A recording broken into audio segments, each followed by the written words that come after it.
KUGAN CASSIUS, IFL TV, proudly sponsored by Everlast. We're at Tottenham here for Joshua Usyk and also Callum Smith's sensational knockout of Castillo tonight. How are you, mate? Liam Smith? Good, you? Good. Wonderful. Yeah, well, there's not much to dissect from that. It was emphatic. Yeah, there is for us, you know, obviously, all being said, Leonard Castillo's okay and makes a full recovery. Absolutely. Obviously, you know, it's not nice to see anybody like that. It's just very scary, all the dramatic things. Obviously, we're hearing rumours now. We just heard he's responsive and he's talking, so, you know, God bless him, I hope he recovers fully.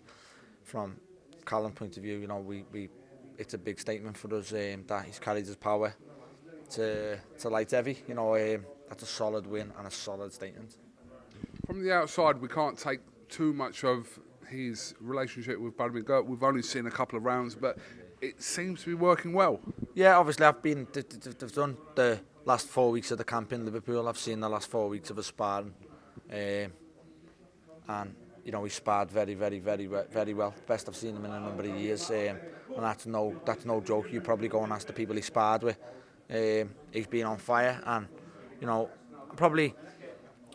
I'm not gutted to see that happen because I want him to show more. Obviously, I'm amazed with the statement he's just made, but I'm pretty sure he keeps doing stuff like that. We're going to see more of him in the light heavyweight division, so I think we're going to get to see more of Callum and Buddy. Absolutely. Now, 2 weeks away. Yes. Now, I know previously, as we've spoken about before, you really weren't up for this fight. You thought it was a little bit of an insult. You even being mentioned in the same breath as Anthony Fowler. But now the fight's been announced, you seem to be more up for this than you have done for like many fights. Put a fight in front of me, KUGAN. I'm up for any fight. Don't get that twisted. Don't be fooled by that. But obviously, he was never ever on my radar. So that's what I meant. That's what I meant. And I thought someone. Obviously when it was mentioned, I was never going to happen, so what are you mentioning it for? But then when Eddie mentioned it again after Russia, I told you the full story.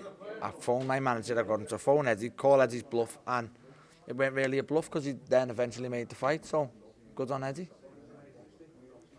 Motivation levels for you compared to, comparing, you've been in with Canelo, you've fought for world titles, you've won world titles? Same. It's a no-lose situation, and you know, as easy as it is now, and you know, hindsight's a big thing. I was in the same frame of mind before Canelo. You know, you couldn't have convinced me I was going to lose that fight, and I'm the same now. I've got a bit between my teeth. I've got a lot at stake, and you know, I keep saying it. You know, it's a boring statement now, but I'm probably bang up for this fight. Is it just about pride and the fact that you're both from Liverpool? Is there more to it? Well, yes, to a boxing sense, KUGAN. Yes. Beating Anthony Fowler doesn't get me any closer to a world title in my career-wise. But again, don't say that as if I'm overlooking him. I just mean anybody above me is not going to look at a paper and go, "Wow, Smith just beat Fowler in the UK." But if you look and think Fowler beat Smith, then it's a big statement. So I mean that's all I mean by that. But obviously that was taken into consideration when I got offered the fight, and you know, pride, bragging rights, you name it, is on the line for me. I've never lost to a domestic fighter as a pro. I beat Anthony Fowler. I'll never lose to a domestic fighter, and I think that's a good little cliche and a good little omen to have. You know, I turned pro. I've had 30-odd fights. I've never lost to a Brit. You know, I lost to Canelo. I lost to Munguia. I lost in Russia, and you know, obviously, I beat Fowler. I'm not going to fight another domestic fighter, I don't think, unless it's a Eubank or somebody like that, maybe. Why is he taking this fight, in your opinion? Because you've been around boxing a long time, KUGAN. Anthony Fowler never ever finished a fight and said, right, I want Ted Cheeseman and I want Liam Smith. He never ever mentioned my name. But Eddie's a shrewd businessman, he's a promoter, he knows how the game works. He thought, you know what, Smith Fowler sells in Liverpool, that's all Eddie's bothered about, obviously, he's a promoter. And it has, but he's offered Fowler a deal that he couldn't say no. So Shane McGuigan said to tell you the same thing. It's the best fight and the best offer on the table for them. It is a big carrot angled if they beat me. So for them, we could get Smith at the right time. We might not, but it's no biggie if we lose. And then, you know, he's offered Fowler. The carrot of beating me is bigger again than what he's got now. And look, you lose to Beefy, I'll give you a comeback fight for X amount, which will still probably be more than he's getting for Rico Muller. So it's a no-brainer for him. That it's just the insight how boxing works.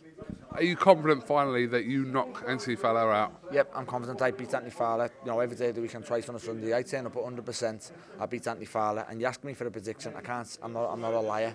I sit and say, the way I see the fight going, yeah, competitive early doors, and then experience, cuteness, everything will come on, know-how, and I'll stop them down the straight. 2 weeks to go. 2 weeks today, and Liverpool is the place to be. It is, mate, and we'll have fun in the build-up when he's back in Liverpool, not in London, and we'll have some fun and games.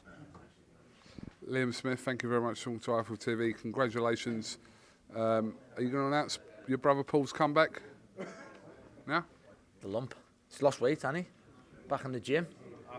He looks well. Come in. Exhibition for you, mate. Come in. Looks well, doesn't he? Battle chest, but he's lost weight. We've had a good week this week, haven't we, Paul? Yeah, it's been good. Had a laugh, mate. Had a good back on the had a good talk. You see? No. As soon as I got a pint of lager put in front of me, and I was actually good. I just had the one, and that was it. You nervous then? You're a tab on there, like. Shame myself. Paul, just quickly, hold on. Just you can answer it all in one go. First of all, obviously Callum's impressive win tonight over Castillo, and also Liam's fight with Anthony Fowler in a couple of weeks. Good tonight. I thought he was very good. Apart from a couple of little jabs here and there where we just nitpicking. He showed a lot what he'd improved on. Little subtle bits. Getting his feet in distance, keeping his feet in distance. Little subtle bits of head movement. Not trying to knock everything out with one shot. Great. Happy with him back. Happy with the win. It's a tough, durable opponent that he's beat. Liam's fight with Fowler, I think pretty much he said everything else, what needs to be said. I've said it a few times. I was getting a bit pissed off reading some of the things some people were saying who were pretty knowledgeable, but it's one of them fights. It's a local derby. Little split opinion. In my opinion, I know what I believe is going to happen, and I can't wait for it. I really can't. It's a big event for the city, and it'll be a big statement sent out by this fella here. Very well summed up. He's becoming a professional, isn't he? KUGAN, another derby. We've had Paul Dodson, Paul Quigley, Callum Fielding, and now me and Fowler. So another one. About Man United today, wasn't it? Keep Ollie in. Oh, I can say it. I don't care. He walked the ring. Was it 3-2? Liverpool win. Yeah, you want to check your score first before we gloat. Oh, you're fucking joking. 3-all. 3-all, yeah. Finished. Oh, I'm sorry. All right. Okay, maybe we'll cut this out then. Liam, thank you very much. And listen, best of luck in a couple of weeks. Nice one, mate. Thanks.